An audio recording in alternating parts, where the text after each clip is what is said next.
పరిశుద్ధుడైనటువంటి దేవుడు తన కృపను మనకు అనుకూలపరచుటలో, తన ప్రేమను మనకు అనుకూలపరచుటలో ఏమాత్రము కూడా కల్మషం లేకుండా మనకు ఆయన కనిపిస్తారు. లేఖనాలలో మనం చూస్తే మనం చదువుకుంటాము. హెబ్రీ పత్రిక హెబ్రీ పత్రిక 7వ అధ్యాయము 26 వచ్చిన భాగాన్ని దేవుడు ఇలా రాయించాడు. ఆయన యొక్క ఉనికిని మనకి తెలియజేస్తూ మనకు అందించినటువంటి మంచి మాట.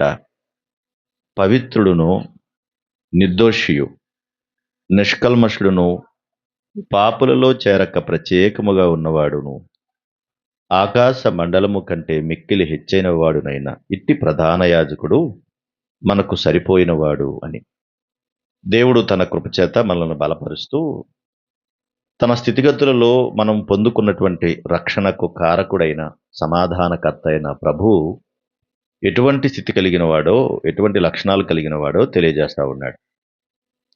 మన జీవిత దినాలను ప్రత్యేకించి ఇలా కాపాడడానికి దేవుడు ఎంత గొప్పవాడంటే, దేవునికి ఏ మాత్రము కూడా తన మన అనేటువంటి భేదం ఎప్పుడు ఆయనకి ఉండదు. ఏ మాత్రములోనూ కూడా ఆయన మీరు వేరు నేను వేరు అనే భావం కానీ, లేదంటే పలానా వాళ్ళే నాకు సంబంధించినటువంటి వారు అని కానీ దేవుడు ఎక్కడా కూడా మనకు కనబడ్డు. అందుకనే బైబిల్ అంతట్లో కూడా చూస్తే ఆయన ప్రేమతో ప్రతి వారిని ప్రేమిస్తాడే తప్ప ఎక్కడ కూడా వ్యత్యాసాన్ని చూపించడు ఆయన. మనమైతే అనేక రకాలుగా ఆలోచిస్తూ ఉంటాము. మనుషులతో, బంధాలతో మనం మాట్లాడుతున్న సందర్భాలన్నిటిలోనూ కూడా మనం ఎట్లా ఉంటామంటే, కులాన్ని చూస్తాము, మతాన్ని చూస్తాము, ప్రాంతాన్ని చూస్తాం, మనుషుల నడవడిక చూస్తాం. వీటన్నిటిని బట్టి మనం నడుచుకుంటా ఉంటాం. కానీ దేవుడు అలా ఎక్కడా లేడు. ఎందుకు అలా లేడు ఆయన అంటే, ఆయన పవిత్రుడు, నిష్కల్మషుడు, ప్రత్యేకంగా ఉన్నవాడు. పవిత్రుడైనప్పటికీ, ప్రత్యేకంగా ఉన్నవాడైనప్పటికీ కూడా ఏమాత్రము కూడా పక్షపాతం లేకుండా మనల్ని ప్రేమిస్తున్నాడు. కారణం ఏంటనంటే, ఆయన పరమందున్నటువంటి స్థితి నుండి ఈ భూమి మీదకి వచ్చిన తర్వాత కూడా ఆయన స్థితి అలాంటిది అని జ్ఞాపకం చేస్తున్నాడు. చూడండి ఒకసారి యాకోబు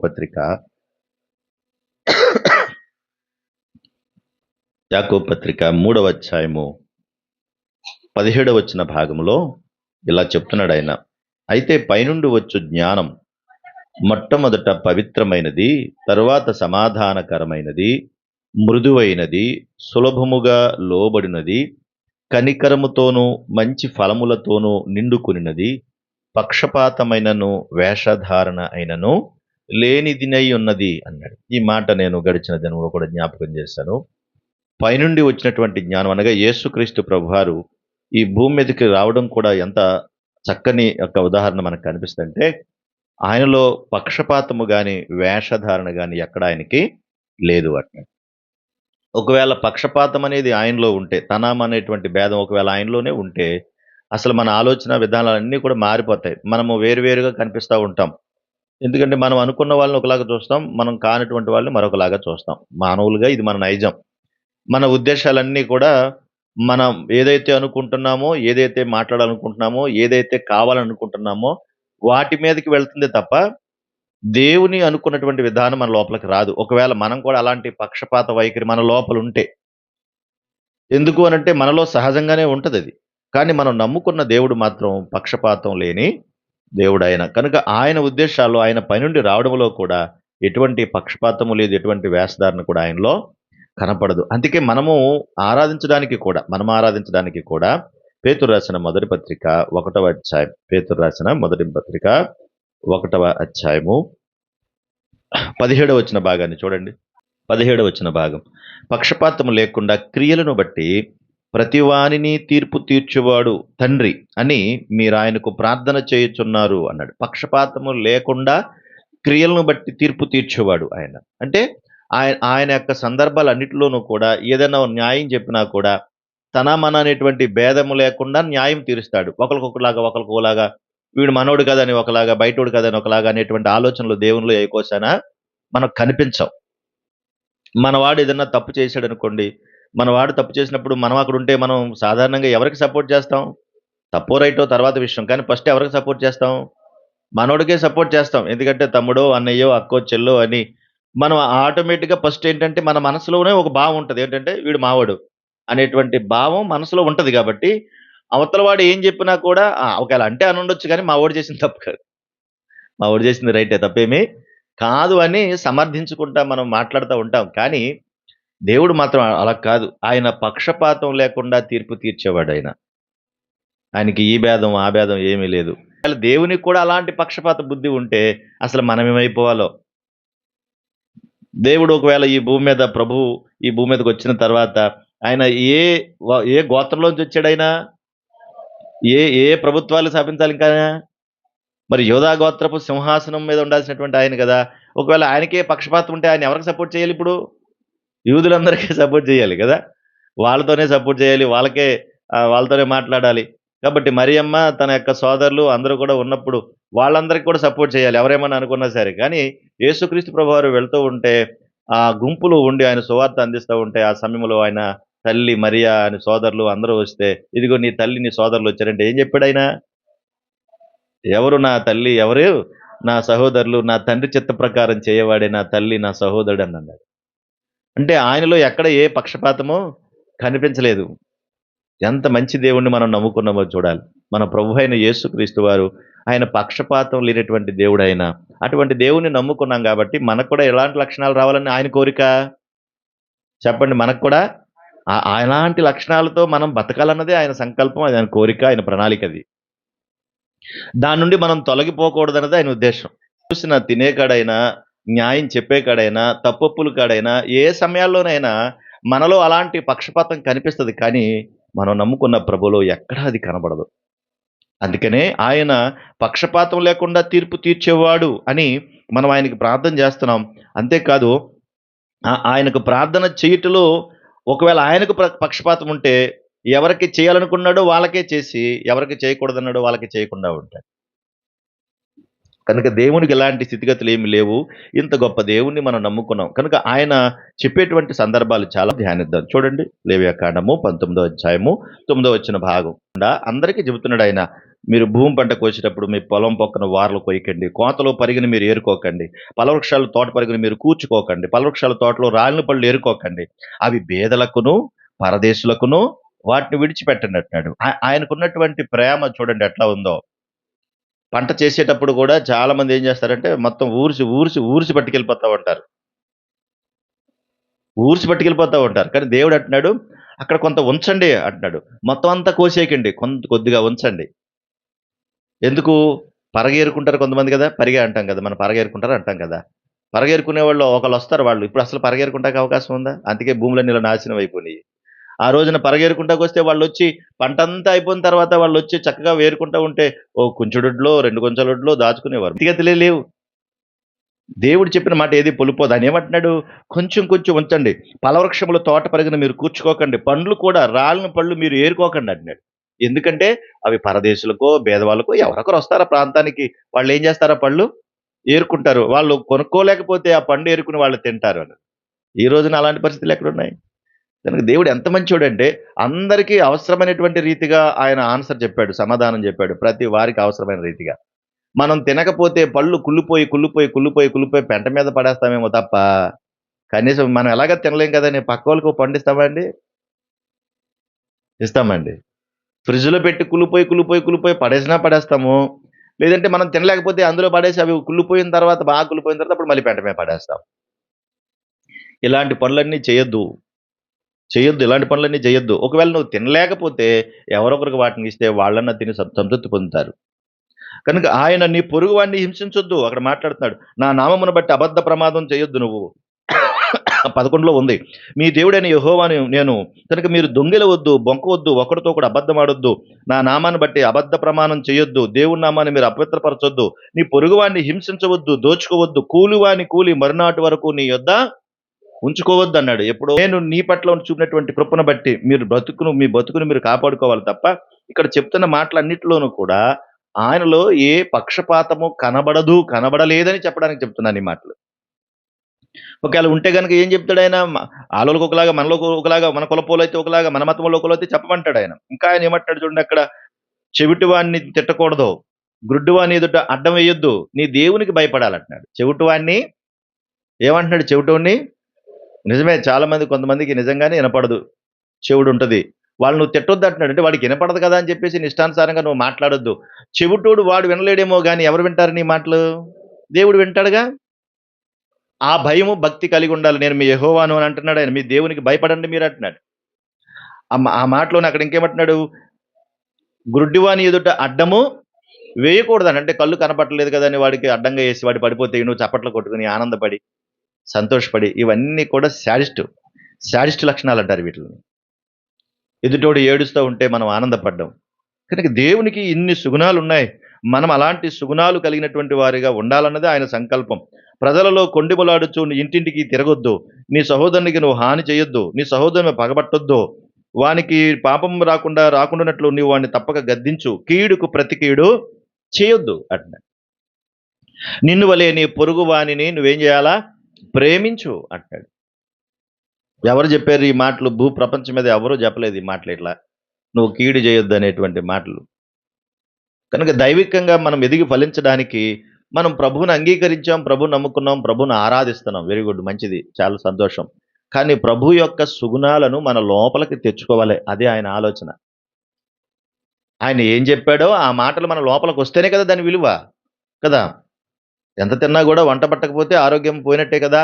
ఎంత వాక్యం విన్నా కానీ హృదయంలో భద్రం చేసుకుని ఆ ప్రకారంగా మార్పు చెందకపోతే మరి వాక్యం లేనట్టే కదా. మరి దేవుడు అది కాదు కదా కోరుకునేది. ఆయన చిత్తానుసారంగా బ్రతకాలన్నదే కదా ఆయన ఉద్దేశం. కనుక నేను పక్షపాతం లేని దేవుణ్ణైతే మీరు కూడా ఎలా ఉండాలి? మీరు కూడా అలాగే ఉండాలి అంటున్నాడు ఆయన. రోమాపత్రిక 2వ అధ్యాయం 11వ వచ్చిన భాగం. రోమాపత్రిక 2వ అధ్యాయము 11వ వచ్చిన భాగంలో అక్కడ కూడా ప్రభు మాట్లాడుతున్నటువంటి మాటలు చూడండి, చదువమ్మా. దేవునికి పక్షపాతం లేదు. చాలమ్మా, దేవునికి ఏం లేదు, పక్షపాతం లేదు, అంతే. ఆయనకి ఏమాత్రం కూడా పక్షపాతం లేనే లేదు. ఇంకా ఎలాగా అని అంటే చూడండి ఒకసారి, అపోస్తలుల కార్యములు 10వ అధ్యాయము 34 వచ్చిన భాగాన్ని చూడండి. 10:34 అమ్మా, చదువమ్మా. దేవుడు పక్షపాతి కాడని నిజముగా గ్రహించి ఉన్నాను అంటున్నాడు. ఎవరు చెప్తున్నారు తెలుసా ఈ మాట? అపోస్తలుడైనటువంటి పేతురు గారు చెప్తున్నాడు ఈ మాట. అంటే తన జీవితంలో తను యూదులకు మాత్రమే దేవుడు, యూదులతో పాటే ఉండాలి, యూదులనే ఆరాధించాలి, యూదులే దేవుణ్ణి ఆరాధించాలి, మా దేవుడు యూదులకు మాత్రమే దేవుడు కాబట్టి సున్నతి పొందిన వాళ్ళ దగ్గరికే నేను వెళ్ళాలి అనుకునేటువంటి ఆలోచన పేతురులో ఉంది. అయితే అదే పేతురు కొర్నేలు ఇంటికి వెళ్ళిన తర్వాత, కొర్నేలుతో మాట్లాడిన తర్వాత అక్కడున్న సందర్భాలు, కొర్నేలుతో మాట్లాడిన దేవుడు మాట్లాడిన సంగతులు అవన్నీ చూసినప్పుడు చాలా ఆనందపడి అప్పుడు అంటున్నాడు, ఆ పేతురు గారు అంటున్నాడు ఏమని? ఇదిగో దేవుడు పక్షపాతి కాడని నిజముగా గ్రహించి ఉన్నాను, ప్రతి జనములోనూ ఆయనకు భయపడి నీతిగా నడుచుకుని వానిని ఆయన అంగీకరించను. వీరు వారనే భేదం లేదు. మీ దేవుడు ఇశ్రాయేలు ప్రజలకే దేవుడు, మీ దేవుడు యూదులు దేవుడు, కాబట్టి మీరు అందరూ ఇక్కడ ఉండకండి, ఈ కిరస్తాని పోళ్ళు, ఈ క్రైస్తవులు అందరూ పోగడ యెరూషలేము వెళ్ళిపోండి అంటున్నారు చాలా మంది. అదేం లేదు ఇక్కడ. ప్రతి జనములోనూ అన్నాడు. అక్కడ ఉన్నాడా? ప్రతి జనములోనూ ఆయనకు భయపడి నీతిగా నడుచుకుని వారిని ఆయన అంగీకరించును అంటున్నాడు. వీరు వారు అనేటువంటి భేదము లేకుండా ఎవరైతే ప్రభువును అంగీకరిస్తారో, ఎవరైతే ప్రభువును నమ్ముకుని ఉంటారో, వారి యొక్క జీవితాలు బాగు చేసుకుని కాపాడుకోవాలనుకుంటారో, వారి పాపం నుండి విడుదల పొందాలనుకుంటారో, కొన్నేళ్ళు ఎలాగైతే విడుదల పొంది దేవుని కొరకు బ్రతకాలనుకున్నటువంటి తపన కలిగి ఉన్నాడో, అలాంటి స్థితిని కలిగి ఉన్నవారు ఎవరైనా కూడా ఆయన అంగీకరిస్తాడు. ఆయనకి పక్షపాతం లేదు. ఆయనకి పక్షపాతం లేదు. అందుకే యేసుక్రీస్తు అందరికీ ప్రభువు అని చెప్పాడు. యేసుక్రీస్తు అందరికీ ప్రభువు అని చెప్పాడు. పలానా కులానిక, పలానా మతకానిక, పలానా ప్రాంతం వాళ్ళక, పలానా వర్గాలకి ఎక్కడైనా కనబడిందా మనకి?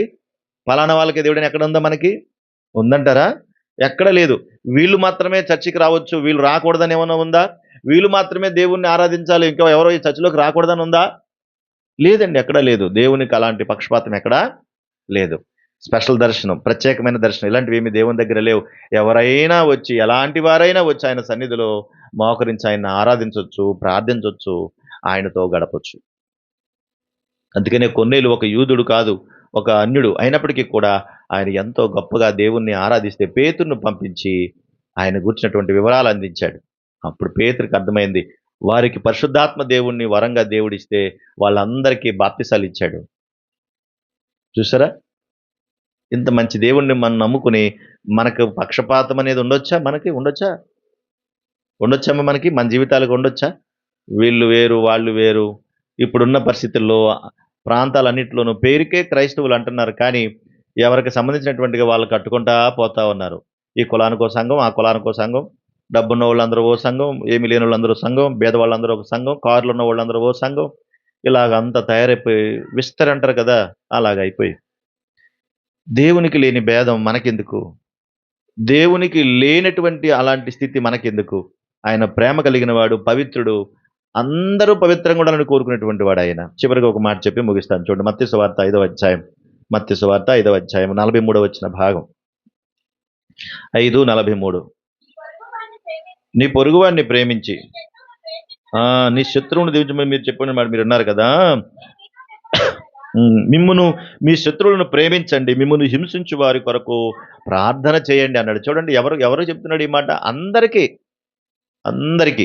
మీ శత్రువును ప్రేమించండి అనేటువంటి మాట మనకు బైబిల్‌లోనే కనబడదు. ఇంకెక్కడా కనబడదు. మిమ్మును హింసించు వారి కొరకు ప్రార్థన చేయండి. కారణం ఏంటంటే ఆయన మంచివారి మీదను, చెడ్డవారి మీదను తన సూర్యుని ఉదయింపు చేసి నీతిమంతుల మీదను, అనీతిమంతుల మీదను వర్షము కురిపించుచున్నాడు అంటున్నాడు. వీరు వారనే భేదం లేదంట ఆయనకి. మంచోళ్ళ మీద ఆ వర్షం పడుతుంది, చెడ్డోళ్ళ మీద ఆ వర్షం పడుతుంది. వాళ్ళకి బాంబులున్నాయి కాబట్టి బాంబులేస్తున్నారు. మరి మనకు కూడా శత్రుత్వం ఉంటది కదా! మనం ఏమేస్తాము? బాంబులేస్తాం. ఆ! నోటితో వేస్తామంట బాంబుల మాట. అసలు ఎంత దారుణం అంటే ఒక్క మాట అంటే ఇంక చచ్చిపోవాల్సిందే. కదా! ఆ మాటల్లో ఆ బూతులు మాట్లాడుతూ ఉంటే, ఆ పచ్చి బూతులు తిడతా ఉంటే, అమ్మనా బూతులు అందులో పెడతా ఉంటే, అవి వినలేక కొంతమంది చచ్చిపోతారు. మిగతా వాళ్ళందరూ ఊరు వదిలిపెట్టి పారిపోతారు. అలాంటి దౌర్భాగ్యమైనటువంటి స్థితిలో ఉంది. దేవుడంటున్నాడు, నిన్ను వలె నీ పొరుగువాన్ని ప్రేమించు, నీ శత్రువులను ప్రేమించు, వారి కొరకు నువ్వు ప్రార్థించు అంటాడు. వీళ్ళు వాళ్ళని భేదం లేదు. ఇక్కడ శత్రువులంటే పలానోళ్ళు శత్రువులా, పలానా శత్రువులు కాదు. ఇప్పుడు క్రైస్తవులున్నారనుకోండి, క్రైస్తవులే మిత్రులుగా ఉండమని దేవుడు చెప్పాడా? వీళ్ళు క్రైస్తవులు కాబట్టి వీళ్ళనే ప్రేమించమని దేవుడు చెప్పాడా? లేదు కదా! వాళ్ళు ఎవరైనా కావచ్చు, ఏ కులమైనా కావచ్చు, ఏ మతమైనా కావచ్చు, అన్యులైనా కావచ్చు, వాళ్ళు నమ్మినా నమ్మకపోయినా ఎవరైనా కావచ్చు, వాళ్ళని కూడా ఏం చేయాలి? ప్రేమించమన్నాడు. అంటే ప్రేమ కలిగిన దేవుడు పక్షపాతం లేకుండా తీర్పు తీరుస్తున్నాడు. ప్రేమ కలిగిన దేవుడు పవిత్రతను కాపాడుకో అని చెబుతూ ఉన్నాడు. అంతేకాదు ఆయన ప్రేమను పంచిపెట్టుటలో వీరికి వారికి కాదు, ప్రపంచంలో ఉన్న వారందరికీ పంచిపెట్టాడు. ఎంత అద్భుతంగా ఉంటది. ఎంత గొప్ప దేవుణ్ణి నమ్ముకున్నటువంటి మనలో అలాంటి స్థితిగతులు రావాలన్నదే ఆయన ఉద్దేశం. నువ్వు ప్రేమించిన వారినే నువ్వు ప్రేమిస్తే నీకేం ఫలం కలుగును అన్నాడు. నువ్వు ప్రేమించే వారినే నువ్వు ప్రేమించావు. నీకేం ఉపయోగం ఉంది? అది అందరూ చేస్తారు. అంతే కదా! ఇచ్చినోళ్ళకే ఇస్తాం కదా మనం. ఇచ్చినోళ్ళకి ఇవ్వడం వల్ల పెద్ద ఉపయోగం లేదు. వాళ్ళ రుణం తీరిపోయిందనమాట. వాళ్ళ రుణం తీరిపోయింది. ఇచ్చినోళ్ళకే మళ్ళీ ఇచ్చావు, రుణం తీరిపోయింది. ఎవరైతే మనకి ఇవ్వలేకపోయే స్థితిలో ఉన్నారో అలాంటి వారికి నువ్వు ఇస్తే ఆ రుణం ఉంటది. ఆ ప్రేమ కనపరచబడుతది. వాళ్ళకు దేవుని యొక్క ప్రేమను నువ్వు చూపించగలిగిన వాడవు, దానవవుతావు. కనుక ఆయనకు లేని కోపం మనకెందుకు? ఆయనకి లేని శత్రుత్వం మనకెందుకు? కదా! వాడు చుట్టూ ఉన్న వాళ్ళందరి మీద బాంబులేస్తా ఉంటే, మనం మన నోటి ద్వారా, మన క్రియల ద్వారా, మన పనుల ద్వారా అందరితో శత్రుత్వం పెట్టుకుని దేవుని ప్రేమను నువ్వు దూరం అవుతున్నావు, వారిని దూరం చేస్తున్నావు. పక్షపాతం లేని దేవుడు అందరినీ ప్రేమించమన్నాడు. నిన్ను వలె నీ పొరుగువానిని ప్రేమించమని చెప్తున్నాడు. నన్ను కూడా నువ్వు ప్రేమించమని చెబుతున్నాడు దేవుణ్ణి. కనుక అలా మన జీవితాలు కాపాడుకుంటూ ఆయన్ని మనం ఘనపరచాలి. కీడుకు ప్రతి కీడు చేస్తే మనం ఆయన్ను ఆరాధించలేం.